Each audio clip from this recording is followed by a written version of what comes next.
ओम युवा भारत हासी में आपका स्वागत है। चैनल को सब्सक्राइब कर बेल आइकन पर क्लिक करें। विहार से ही समीक्षकारी विषये स्वसप्तः दाता समः सत्यपरः क्षमावान् आप्तोपसेवी च भवत्यरोगः।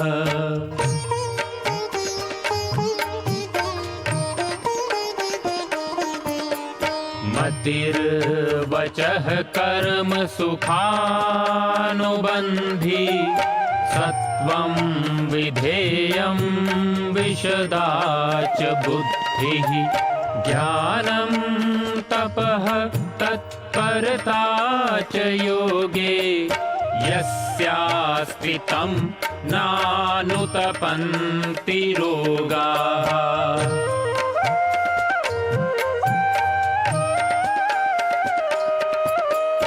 योगेन चित्तस्य पदेन वाचां मलं शरीरस्य च वैद्यकेन योपाकरोतं प्रवरं मुनीनां पतञ्जलिं प्राञ्जलिरानतोऽस्मि पतञ्जलिं प्राञ्जलिरानतोऽस्मि पतञ्जलिं प्राञ्जलिरानतोऽस्मि।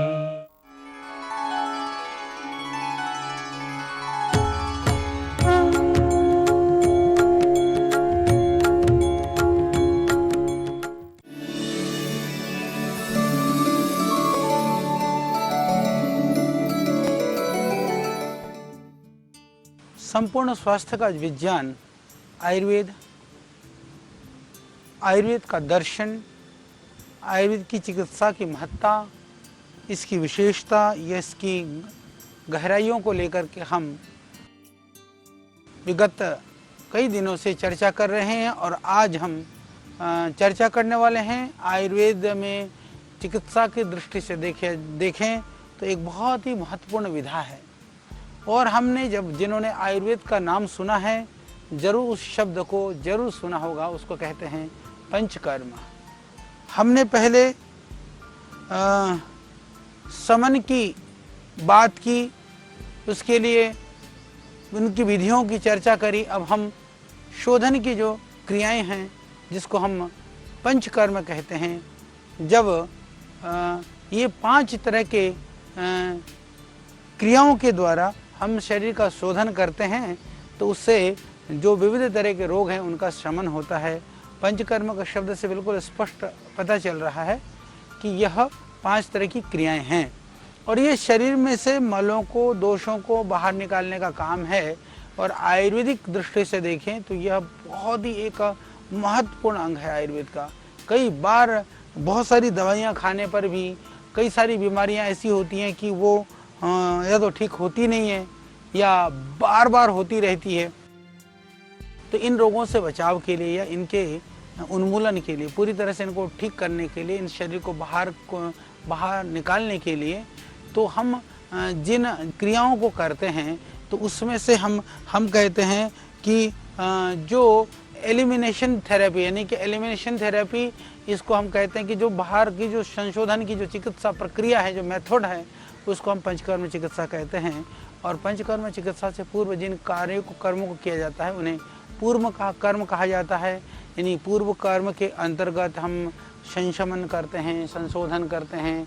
तो जैसे इसमें स्नेहन है, स्वेदन है, ये इनका बहुत ही महत्वपूर्ण महत्व है। और हम बात करेंगे कि जो पंचकर्म हैं वो कौन से कर्म हैं जिनको हम पंचकर्म के रूप में जानते हैं। तो पहले कहा पंचकर्म में वमन कहता है, जिसमें जो इमेटिक थेरेपी है ना, वमन का अर्थ होता है कि औषधीय द्रव्यों को खिला पिला करके फिर हम जब उल्टी कराते हैं उसको वमन हम कहते हैं। दूसरे नंबर पर हम विरेचन यानी परगेटिव जो थेरेपी है, जिसमें हम कुछ औषधियों के द्वारा और क्रियाओं के द्वारा उसको जब मल का शोधन करा देते हैं, उसको परगेटिव जो विरेचन हम कहते हैं, विरेचन पंचकर्म में से विरेचन कर्म। फिर तीसरे नंबर पर आता है नस्य, इन्हेलेशन जो है, जो हम नाक के अंदर कुछ औषधियाँ डाल करके नासिका या अंदर का शोधन करते हैं, उसको इन्हेलेशन हम कह सकते हैं। इसके साथ साथ में चौथे नंबर पर अनुवासन वस्ती, यानी कि हम टाइप ऑफ एनिमा समझ सकते हैं कि एनिमा जो अनुवासन है, जो हमारे को मल के निकालने के लिए जो हम बस्ती जो एक तरह से एनिमा जो देते हैं, इसके दो प्रकार कहा गया। इसमें अनुवासन, फिर दूसरा निरूह वस्ती कहा गया, अलग टाइप का एक और ये एनिमा है। यानी ये दो तरह के हैं, अनुवासन और निरूह वस्ती, ये दो तरह की वस्तियों का आयुर्वेद के अंदर वर्णन किया गया। इसीलिए इन पांचों को मिलाकर के वमन, विरेचन, नस्य और दो निरूह और अनुवासन, ये दो तरह की वस्तियाँ, इसको पाँच को मिला करके हम जो है पांच ये पंचकर्म कहते हैं। कुछ सुश्रुत आदि विद्वानों ने कई जगह पर जो नस्य के स्थान पर रक्त मोक्षण, यानी कि जो कुछ रक्त का शोधन करना, मोक्षण करना, जहाँ गलत जैसे किसी जगह पर दूषित रक्त इकट्ठा हो गया तो उसको निकालने का काम को भी पंचकर्म में गिना है। यानी कि इस तरह से जो रक्त मोक्षण की प्राचीन क्रियाओं को भी पंचकर्म के अंतर्गत माना गया है। और इन सब को करने से पहले कि ये तो हो गए पंचकर्म, अब हम इसकी भी चर्चा करेंगे कि पंचकर्म कैसे करना चाहिए, कैसे तैयारी करनी चाहिए, किनको करनी चाहिए। आज हम ये जानकारी आपको देने का प्रयास करेंगे, जिससे कि आप न केवल जब चिकित्सा कराने के लिए जाएं या आपके शरीर में अलग अलग दोषों की स्थिति हो तो आपको पता चलना चाहिए क्या आपको पंचकर्म कराना उचित रहेगा या किन रोगों में पंचकर्म कराना चाहिए, पंचकर्म में क्या होता है, पंचकर्म करने से लाभ क्या होता है और हमको क्या जरूरत है इसकी। तो हम इसको थोड़ा समझाने का प्रयास आज आपको करेंगे, क्योंकि इन पंचकर्म को करने से पहले ही ये देखना जरूरी होता है कि हम रोगी की स्थिति क्या है। यानी आप पंचकर्म कराने की सोच रहे हैं अपने या अपने किसी अन्य पारिवारिक जनों की, तो हमको देखना है कि मानसिक रूप से या शारीरिक रूप से वो इस योग्य है कि नहीं। कई बार ऐसी स्थिति हो जाती है, हमारे यहाँ कई लोग ऐसे क्रिटिकल कंडीशन में पेशेंट्स को उठा के लाते हैं, कहते हैं जी हमने सुना आयुर्वेद में पंचकर्म से बहुत लाभ होता है, बोले जी इसका पंचकर्म कर दो। तो पंचकर्म करने के लिए भी थोड़ी सी शारीरिक स्थिति होना बहुत ज़रूरी है, यानी कि उससे पहले तैयारी भी चाहिए या शारीरिक स्थिति भी चाहिए, दोनों ही बातें हैं।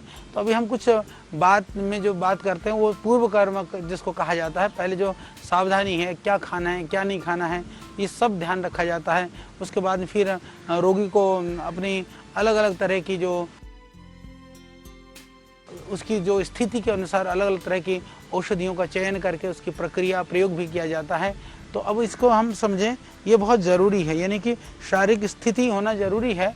तो अभी मैं थोड़ी सी इसी की बात करूँगा कि जो वमन, विरेचन ये सब क्या है, इसको थोड़ा सा वमन, विरेचन, नस्य और जो बस्ती है इसकी हम थोड़ी सी चर्चा करेंगे। कफ के निर्हरण, यानी कि कफ को निकालने के लिए, निस्सरण के बाहर निकालने के लिए, कफ को निकालने के लिए, और जो हमारे अंदर संचित जो पित्त आदि दोष भी, हालांकि कफ ज़्यादा संचित होता है पर जिसको बहुत ज़्यादा एसिड वगैरह भी बना हो, तो जो बाहर निकालने के लिए वमन जो है उसको सर्वश्रेष्ठ कहा गया है। परंतु पित्त के लिए, क्योंकि पित्त का स्थान वो गला वगैरह कफ का स्थान माना गया, तो आयुर्वेद के अंदर कहा कि ऊपर के दोषों को निकालने के लिए वमन, यानी कफ के लिए वमन, पेट जो स्थान है वो पित्त के लिए माना गया, तो पित्त को निकालने के लिए वैसे विरेचन। पर मैं आपको बता देना चाहता हूँ ये मुख्य रूप से पित्त और ये कफ के निस्सारण की एक विधि बताई गई, पर कई बार यदि हम विरेचन करते हैं तो उससे भी, क्योंकि उसका जो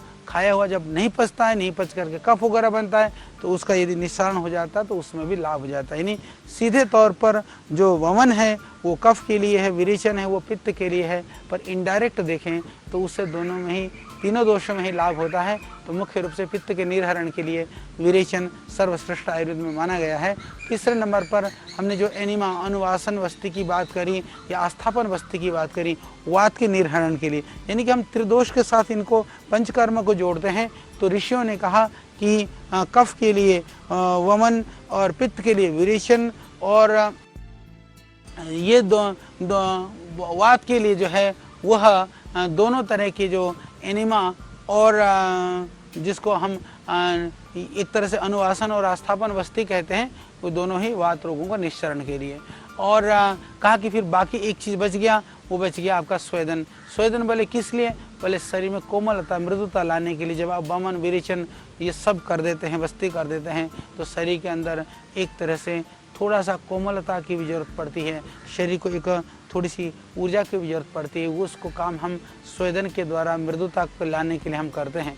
तो वमन के द्वारा हम क्या करते हैं? वमन के लिए कहा अष्टांग संग्रह के अंदर जो इमेटिक थेरेपी की जिसकी मैं बात कर रहा हूँ ना, दोषहरणम ऊर्ध्वभागम ऐसा कह करके स्पष्ट लिखा है कि ऊर्ध्व भाग के दोष के हरण के लिए क्या करना चाहिए कि जिस चिकित्सा में उल्टी या वॉमिटिंग लाने वाली औषधियों को प्रयोग कर करके फिर उससे आमाशय तक, यानी कि सिर्फ गले का ही शोधन नहीं होता है, आमाशय तक की जो शुद्धि की जाती है उसे वमन कर्म कहते हैं। इस चिकित्सा का प्रयोग अधिक गर्मियों अधिक सर्दी के समय को छोड़कर करने का विधान है। यानी उल्टी करने के लिए भी जब बहुत ज़्यादा सर्दी हो रही हो तब नहीं करना चाहिए, बहुत गर्मी हो रही तो नहीं करना चाहिए। इतना ही नहीं, जब बहुत ज़्यादा वर्षा हो रही हो, बहुत तेज़ बारिश वगैरह होती है, जब बहुत ज़्यादा नमी हो मौसम में, जब बहुत ज़्यादा मौसम के अंदर इस तरह की स्थिति हो कि वर्षा की वजह से चारों तरफ जो है नमी बढ़ी हुई हो, तो भी नहीं करना चाहिए उस स्थिति में। और उपयोग कहा कि वमन किन व्यक्तियों के लिए उपयोगी है? कहा कि जिनको कफ है और पित्तज रोगों से पीड़ित हैं। यानी कि जैसे कि हमने कहा कि वमन, वैसे तो वमन को कफ के शमन के लिए कहा, परंतु फिर शास्त्र में कहते हैं कि पित्त में भी ये लाभ करता है। इससे क्या हो जाता है कि खांसी है, श्वास है, जुकाम है, कफ, ज्वर है, जीभ विचलन है, भूख न लगना है, अपचन है, या किसी तरह से टॉन्सिल्स वगैरह हो गए हों, या जिसको बहुत ही जो एनीमिक हैं, एनीमिक में बहुत ज़्यादा एनीमिक हो तो उन लोगों को वमन नहीं कराया जाता, पर एक लेवल तक का जो एनीमिक हो, शरीर में किसी भी तरह से कोई दोष का प्रभाव हो गया हो, विष का प्रभाव हो गया हो, या जैसे कुष्ठ वगैरह जितने भी जो स्किन प्रॉब्लम्स हो, खुजली है, विसर्प है, गांठें हों, गिल्टी हों, सूजन हो, अलग तरह के नाक की हड्डी बढ़ गई हो, पेशाब के रोग हों, या फिर किसी तरह से ग्रहणी रोग हो, ज़्यादा निंद्रा आती हो, कम नींद आती हो, शरीर में जो है आलस से बना रहता हो, शरीर में किसी भी अंग को जो है बढ़े हुए हों, मृगी हों, जिस तरह के एपिलेप्सी वगैरह जो दौरे वगैरह पड़ते हों, या उन्माद हो, किसी तरह से मेंटली आदमी इलनेस में जो स्थिति में होता है वो स्थितियाँ हो, चर्बी बढ़ी हुई हो, मोटा हो, साइनस हो, या एलर्जिक प्रॉब्लम हो जैसे मैंने कहा,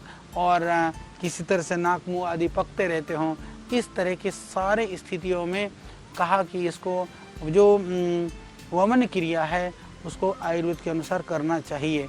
तो कहा कि फिर ये किन को नहीं करना चाहिए, आप ध्यान से सुन लीजिएगा, मैं इसलिए इन बातों को बता रहा हूँ। पंचकर्म बहुत ज़रूरी है, पंचकर्म में शोधन किया जाता है, शोधन करने से शरीर में बहुत रोगों से निवृत्ति होती है, परंतु कब करना है कब नहीं करना है, किन को करना है किन को नहीं करना है, ये जानना बहुत ज़रूरी है। यदि आप जानेंगे तो आप सही ढंग से अपनी चिकित्सा भी करा पाएंगे, अपने पारिवारिक जनों को स्वस्थ रखने में आयुर्वेद का आश्रय आप ले पाएंगे। यदि हम आयुर्वेद की दृष्टि से बात करें तो जो बच्चे हैं, बूढ़े हैं, बहुत ज़्यादा दुबले पतले हैं, बहुत ज़्यादा जो कमज़ोर हैं, या जो बहुत ज़्यादा भूखे हैं, या जिनको कहा कि हृदय में फेफड़ों में बहुत ज़्यादा परेशानी है, या कि बहुत ज़्यादा कहीं से ब्लीडिंग हो रही हो, या पीरियड्स के टाइम पर भी जो माताएं बहनों को पीरियड्स का टाइम होता है, मासिक धर्म के समय पर भी नहीं करना चाहिए, और बहुत ज़्यादा डिप्रेशन में, शोक में है, क्योंकि वमन करते करते ध्यान कहीं बढ़ गया, इधर उधर हो गया तो परेशानी हो सकती है। और जो वात रोगों से, अत्यंत वात रोगों से जो ग्रसित रोगी हैं, क्योंकि ज़्यादा वायु विकार बढ़ा हो, तो ज़्यादा चल फिरने की स्थिति में ना हो, तो वो भी वमन करने के योग्य नहीं माना गया है। जो पर्गेटिव की यदि मैं बात करूँ, दूसरा जो विरेचन जो क्रिया है, तो ये वमन के बाद में दूसरे नंबर पर आता है विरेचन। विरेचन है जैसे कि हम किसी भी नीचे के भाग को, यानी अधोभागम विरेचनाख्यम, यानी कि जो अधोभाग के जो शोधन का जो उपाय है उसको विरेचन के नाम से जाना गया है, उसका विरेचन नाम होता है। यानी कि जितने भी हम आयुर्वेद में और जो पेट साफ करने की औषधियाँ लेते हैं, कब्ज आदि के लिए जो भी हम उपाय करते हैं, ये भी विरेचन का ही एक प्रकार है, ये पंचकर्म का ही एक प्रकार है।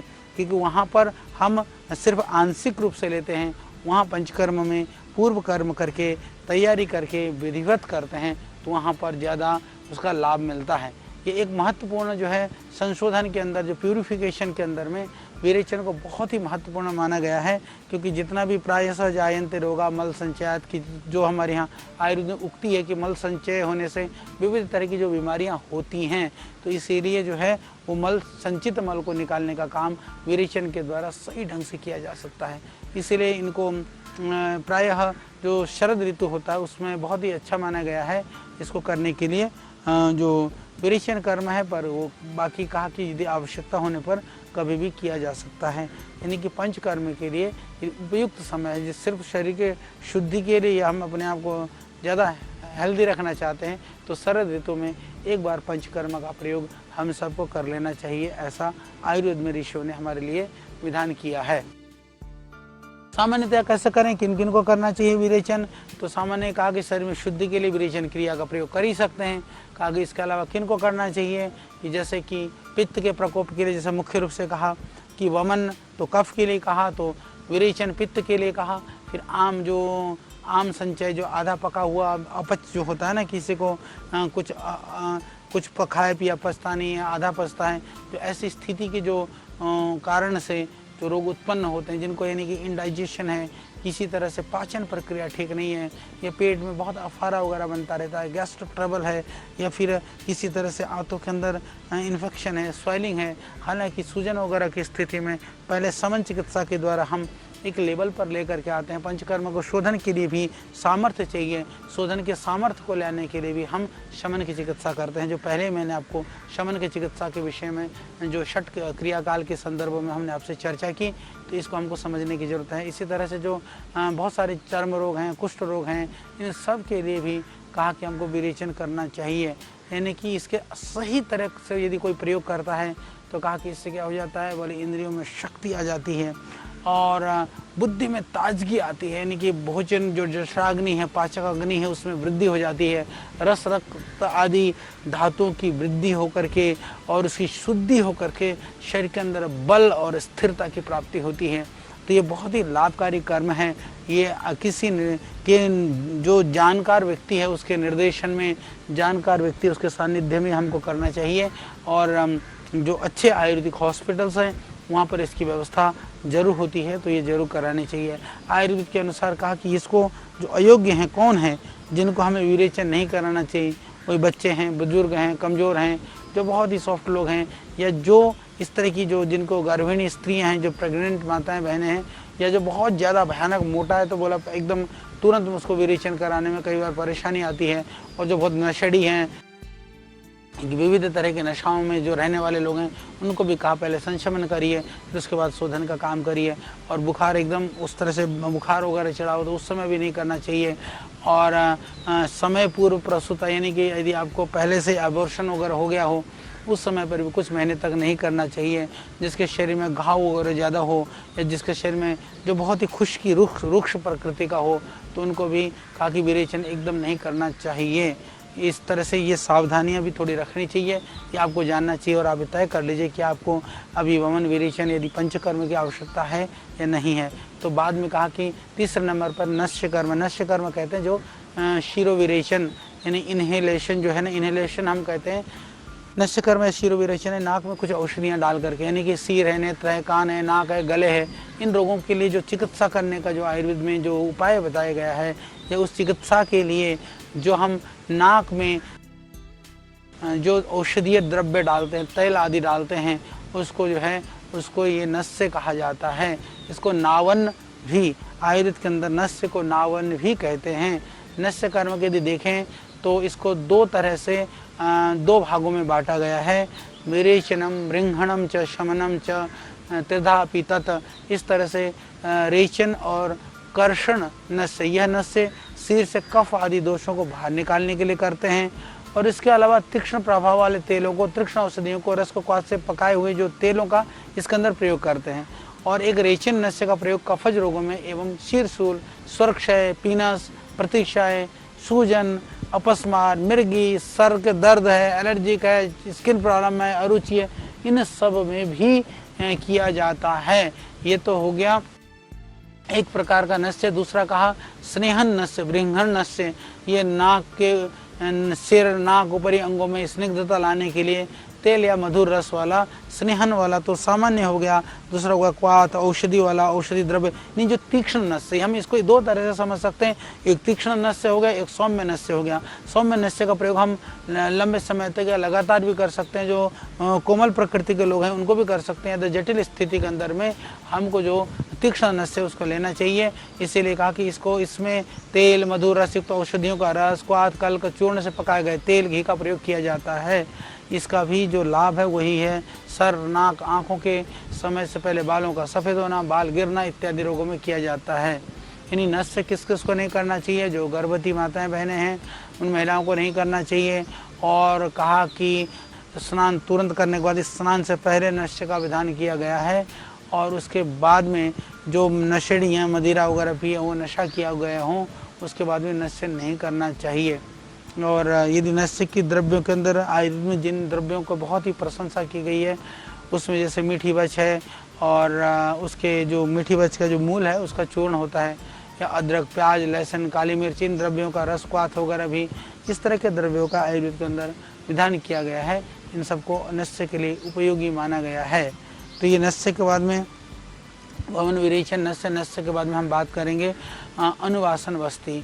जो वस्ती है, जैसे एक एनिमा का जो प्रकार है, जिस चिकित्सा कर्म में गुदा मार्ग द्वारा, जैसे हमने विरेचन में तो दवाई के द्वारा माल निकाला, उसमें गुदा मार्ग के द्वारा औषधि द्रव्यों को प्रविष्ट करा करके जैसे एनिमा देते हैं, उस तरह से घी, तेल आदि स्नेह द्रव्यों को क्वाथ के साथ में अधिक मात्रा में जो प्रयोग किया जाता है, उसे इसको अनुवासन स्नेहन वस्ती कहते हैं। तो यानी इसे मात्रा वस्ती भी कहते हैं, स्नेहन वस्ती, अनुवासन वस्ती, मात्रा वस्ती कहते हैं, क्योंकि यह वस्ती निश्चित मात्रा में दी जाती है, यानी कि बहुत ज़्यादा इसमें औषधि का प्रयोग उस तरह से नहीं करते हैं, एक लिमिट में करते हैं, एक सौम्य तरह से इसको करते हैं।